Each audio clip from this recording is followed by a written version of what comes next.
Have you ever had that feeling that everything is generally all right? You feel pretty good for your age, but there's just something you might be missing. Maybe you feel a bit less energetic than you used to, or things just don't quite feel as vibrant. It's easy to put these things down to just getting older, isn't it? We all do it. We say, "Oh, that ache, just my age," or "can't remember names like I used to." Well, I'm over 70 now. What do you expect? And while some changes are natural with time, there's a quiet, sometimes painful reality hiding in plain sight. Many common habits we barely think about are actually working against us, subtly chipping away at our health and vitality. And yes, even quietly shortening our lives without us even realizing it. These aren't big, dramatic life choices, but small, everyday things that add up over the years. It feels like a secret, doesn't it? Like you're doing everything right. But these unseen forces are at play. In this video, we're going to gently uncover 7 of these common habits that often take root after 70 and discuss why they're more impactful than you might think. And more importantly, what we can do about them. Stay with me until the very end, because there's something I'll share that might genuinely surprise you about the power you still hold over your own well-being. Let's dive right in and start with the first habit that can quietly undermine our health as we get older. And it's one that's surprisingly common, the habit of underestimating the importance of social connection. Now, I know what you might be thinking. I've had a lifetime of friendships and family. I'm fine. And for many, that's absolutely true. But for others, as life changes, perhaps friends move away or pass on. Family might be busy with their own lives, or maybe health issues make it harder to get out and about. Our social circles can naturally start to shrink, and the habit isn't necessarily actively avoiding people, but rather a passive acceptance of this shrinking world. We stop making the effort to call that old friend as often. We decline invitations because it feels like too much hassle, or we just get comfortable staying within our 4 walls. What feels like simple peace and quiet can subtly morph into isolation. And the research is becoming overwhelmingly clear. Chronic loneliness and social isolation are not just unpleasant feelings. They have tangible, negative impacts on our physical health. They've been linked to increased risk of heart disease, stroke, depression, anxiety, cognitive decline, and even a weaker immune system. Think about it. When we're connected, we're more likely to have someone check in on us, notice if something is wrong, encourage us to go for a walk, or just lift our spirits with a good laugh. Without that, the small health issues can go unnoticed. We might not have that gentle nudge to stay active, and the emotional weight can become heavier. It's like a slow leak in a tire. You don't notice the pressure dropping quickly, but over time, it makes the whole journey much harder, and eventually, you're stranded. So, the habit here is not fighting against that natural tendency to retreat. What can we do? It doesn't mean you need to become the life of the party overnight. Small, consistent efforts make a world of difference.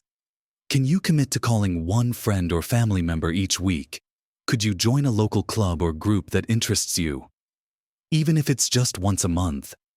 Think about things like gardening clubs, book clubs, walking groups, or volunteering. Technology can be a wonderful tool here too. Learning to video call family members or joining online communities centered around your hobbies. The key is to be proactive, even when it feels easier to just stay put. Recognizing that connection is as vital as good nutrition or exercise is the first step to breaking this quiet habit. Moving on to another habit that often creeps in around this time of life, and it's one that stems from a place of resignation, but can be quite harmful: the habit of ignoring minor aches and pains. How many times have you heard yourself, or someone you know, say, "Oh, that knee pain, just getting old," or "feeling tired comes with the territory"? It's so easy to dismiss new twinges, unusual fatigue, or changes in our bodies as simply an inevitable part of aging. We've lived a long time, Our bodies have seen a lot, so some wear and tear is expected, right? And yes, some things are indeed just part of the natural process. However, the danger with this habit is that we can miss the early warning signs of something more serious that is actually treatable or manageable. That persistent cough that gets written off as a lingering cold could be something more. That unusual indigestion could be a sign of a digestive issue that needs attention. A slight dizziness could be related to blood pressure or circulation. When we consistently ignore these whispers from our bodies, we delay seeking medical advice. This delay can allow conditions that might have been easily addressed early on to become more serious, requiring more complex treatment down the line, or potentially causing irreversible damage.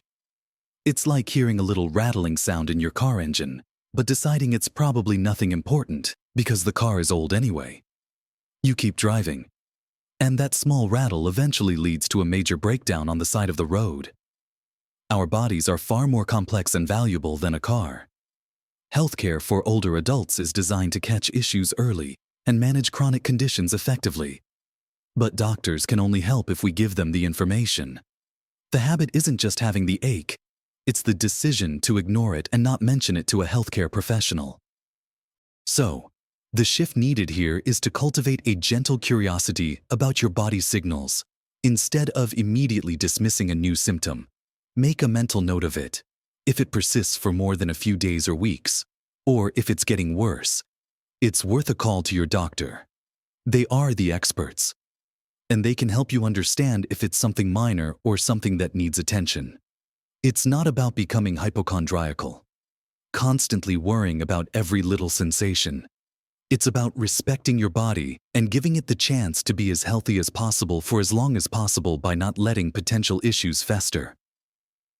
Taking action on a small symptom now can prevent it from becoming a major barrier to your quality of life, or worse, a threat to your longevity.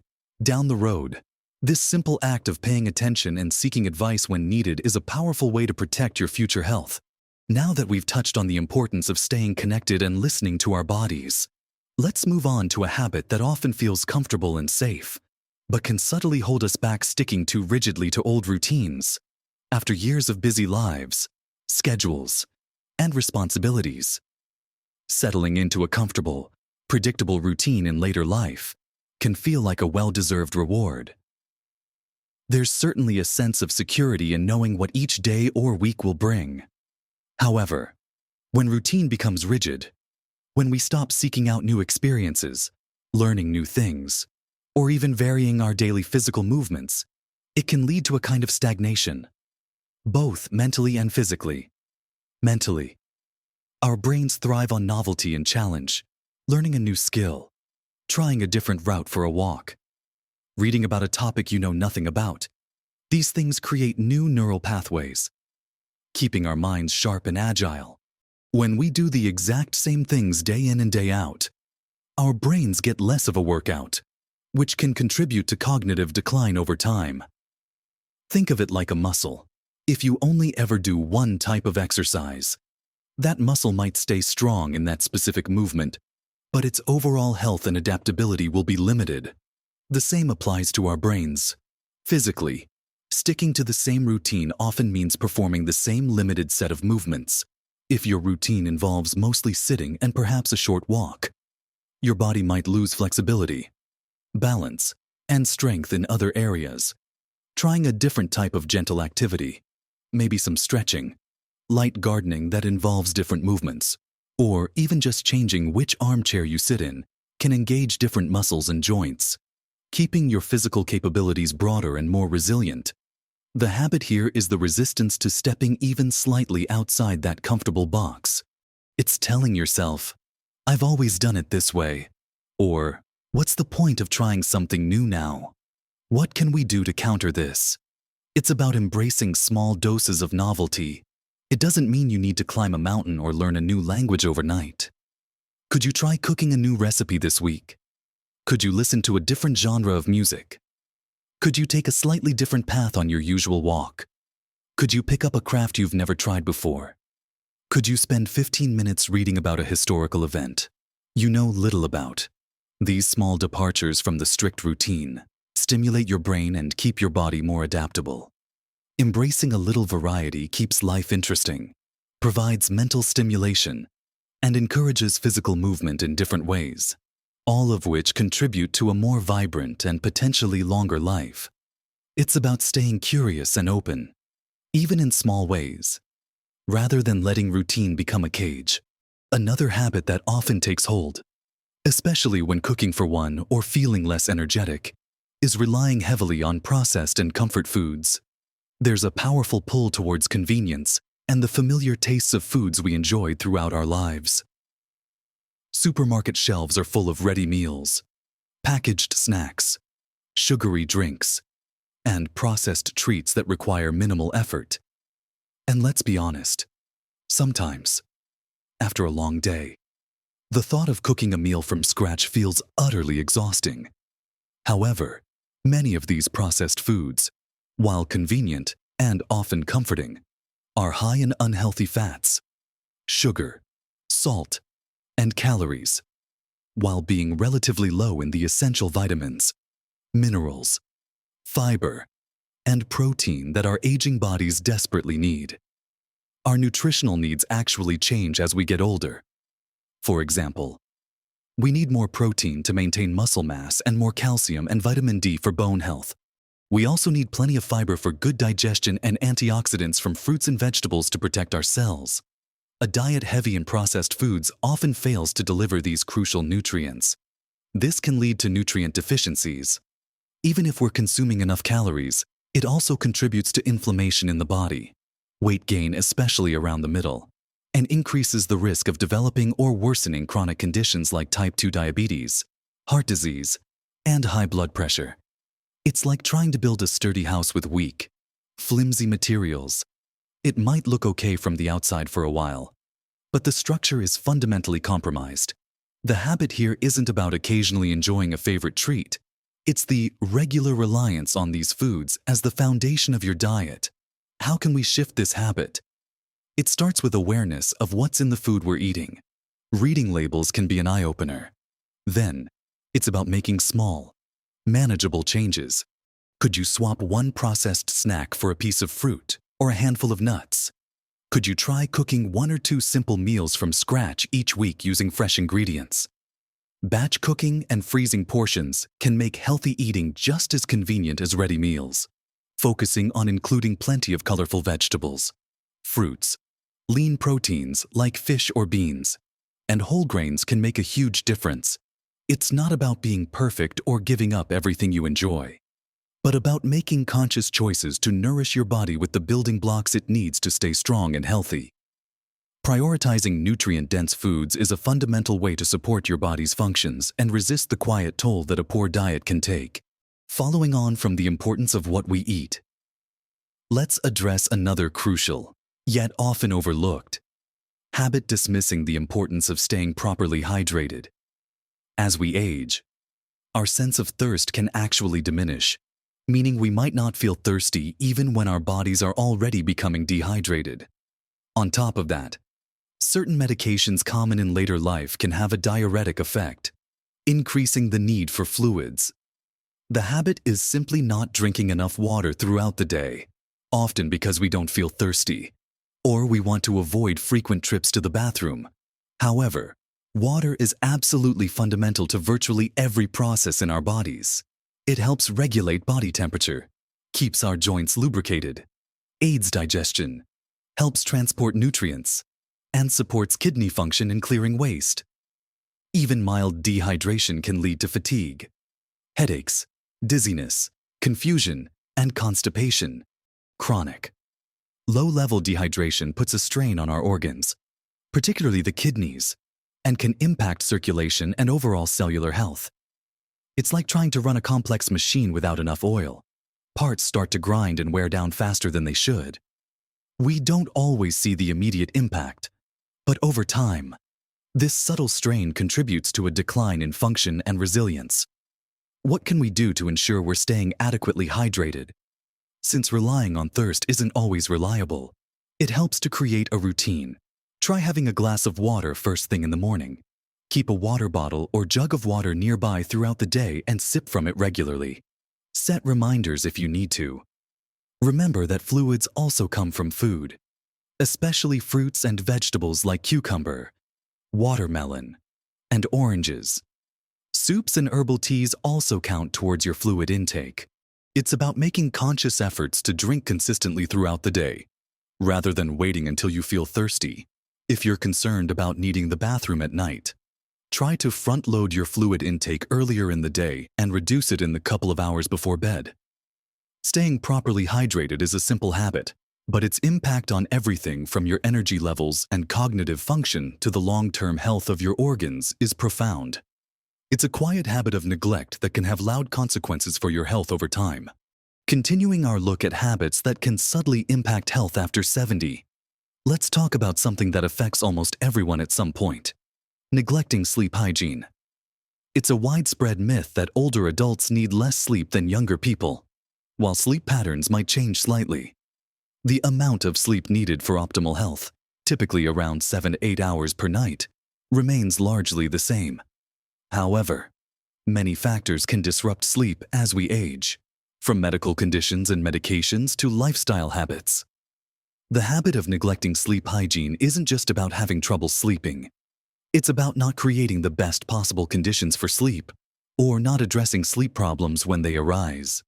This might include staying up late watching television, taking long naps during the day, consuming caffeine or alcohol close to bedtime, not having a consistent sleep schedule, or sleeping in a room that isn't dark, quiet, and cool. Chronic poor sleep is far more serious than just feeling tired the next day. It has a significant impact on both physical and mental health. Lack of quality sleep impairs cognitive function, affecting memory, concentration, and problem-solving abilities. It weakens the immune system, making you more susceptible to illness. It disrupts hormone regulation, which can affect appetite and weight. Poor sleep is also linked to an increased risk of heart disease, stroke, diabetes, and depression. It's like trying to run essential system updates on a computer, but constantly interrupting the process. The system will eventually become slow, prone to errors, and may even crash. Our bodies and brains use sleep time to repair, restore, and consolidate information. When we cut that time short, or the quality is poor, these vital processes don't happen effectively. What can we do to improve sleep hygiene? Establishing a regular sleep schedule is key. Try to go to bed and wake up around the same time each day, even on weekends. Create a relaxing bedtime routine to wind down. Make sure your bedroom environment is conducive to sleep, dark, quiet, and cool. Limit screen time from phones, tablets, and TVs in the hour before bed, as the blue light can interfere with melatonin production. Be mindful of caffeine and alcohol intake, especially in the afternoon and evening. If you do nap, try to keep it short, 20-30 minutes, and earlier in the day. If you consistently struggle with sleep despite trying these things, it's important to talk to your doctor, as sleep apnea or other conditions might be the underlying cause and require medical attention. Prioritizing good sleep isn't a luxury. It's a fundamental pillar of health that significantly impacts how well your body and mind function, and critically, how long they can continue to function optimally. Ignoring sleep problems is a silent habit that can have widespread negative effects on your health trajectory. Finally, the seventh habit we need to consider is one that affects our sense of purpose and mental vitality: the habit of giving up on setting goals or learning new things. After retirement, or as daily responsibilities lessen, it's easy to fall into a pattern where the days feel less structured and there's less external pressure to learn or achieve. We might feel we've done our share of learning and working, and now it's time to simply relax. While relaxation is important, completely disengaging from activities that challenge our minds or give us a sense of purpose can be detrimental. Our brains, as we discussed earlier, need stimulation to stay healthy. Learning something new, whether it's a language, a musical instrument, a new craft, or even just diving deep into a historical topic, creates new neural connections, and helps maintain cognitive function. Beyond cognitive health, having goals, no matter how small, gives us something to strive for, a reason to get out of bed, and a sense of accomplishment. This could be planning a garden project, training for a short charity walk, mastering a new recipe, finishing a challenging book, or volunteering for a cause you care about. When we stop setting goals or seeking new knowledge, we risk falling into apathy or a lack of motivation, which can impact our mental health and overall engagement with life. A lack of purpose has been linked to poorer health outcomes and even reduced longevity. It's not about needing to be constantly busy or stressed, but about maintaining a sense of forward movement and contribution. The habit is the passive acceptance that the time for growth and achievement is over. What can we do to combat this? Reframe your perspective. Age doesn't put an expiration date on learning or setting goals. Think about what genuinely interests you.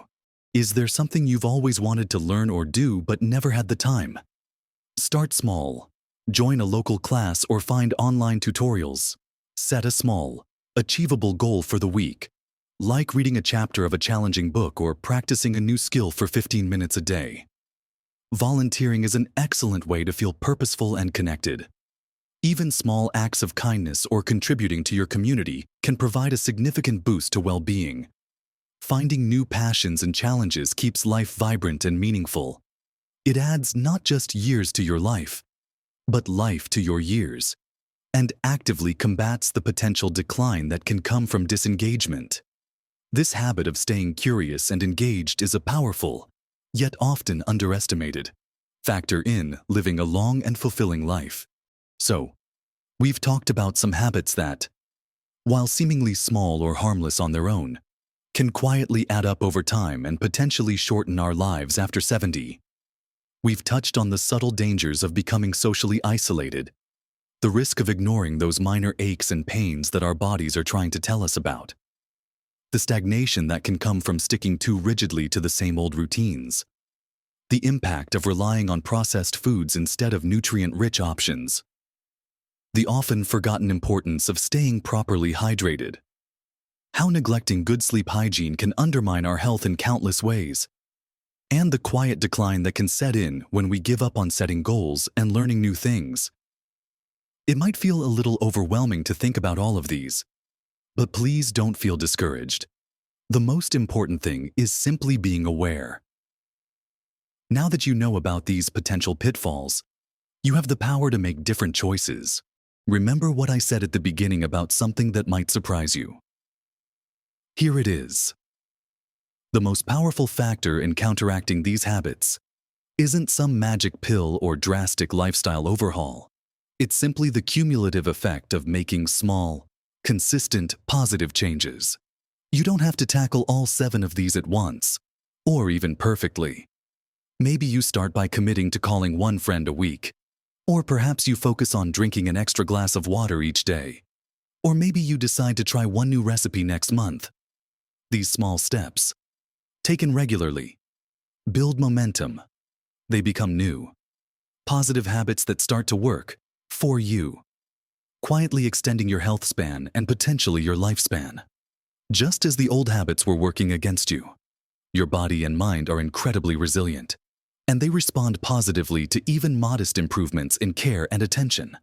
The surprising power lies in your hands, in the simple decision to be mindful and take small actions. Living a long and healthy life after 70 isn't about being perfect. It's about being present, being kind to yourself, and making conscious choices that support your well-being. You have so much life experience and wisdom. Use that wisdom to nurture yourself. I'd love to hear your thoughts on this. Which of these habits resonated most with you? Are there any other habits you've identified in your own life or the lives of people you know that you think quietly impact health in later years? Please share your experiences and insights in the comments below. Your perspective could be incredibly helpful to someone else watching. If you found this video helpful or thought-provoking, please give it a thumbs up. It helps more people see it. And if you haven't already, Consider subscribing to the channel for more content focused on living a healthy, happy, and fulfilling life at every age. Thank you so much for watching and for spending this time with me. Remember, every day is an opportunity to make small choices that lead to a richer, more vibrant life. Keep learning, keep connecting, keep moving, and keep taking care of that wonderful body and mind you have. Live your best life at every age.